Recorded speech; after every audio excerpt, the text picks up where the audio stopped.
আমরা কিছু স্ট্রেচিং আমরা করব। তাড়াসন করব। তাড়াসনের মাধ্যমে কি হচ্ছে আমাদের ব্রেনটা শার্প হবে, ইন্টেস্টাইনের উপরে চাপ পড়বে, কারণ আমাদের ডাইজেস্টিভ সিস্টেম ঠিক থাকবে, কোষ্ঠকাঠিন্য যদি থাকে সেটা তো আমরা রেহাই পাবো এই তাড়াসনের মাধ্যমে। প্লাস হচ্ছে আমাদের কি হয় স্মৃতিশক্তি বৃদ্ধি পাবে, আর হচ্ছে ডুয়াল মানে যারা শর্ট হাইট তাদের ক্ষেত্রে এতে লম্বা হতে সাহায্য করবে। তাহলে আমরা সবাই দাঁড়িয়ে পড়ি।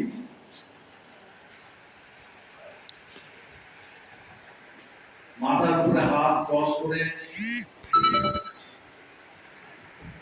দিদি করে দেখাচ্ছে, এইভাবে করবে ক্রস, হাতে থাকবে যখন অঙ্গুলগুলো চোখের উপর ভর দিয়ে যখন হাতটা সোজা হয়ে যাবে, আপ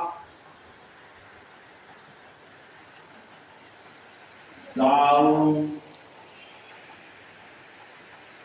আরেকবার আপ ডাউন, হাতটা কানের সাথে টাচ হবে, দুটো হাত কানের সাথে টাচ হবে, হ্যাঁ ওরকম ভাবে আবার নিচে নামা, ডাউন করবো, আবার আপ ডাউন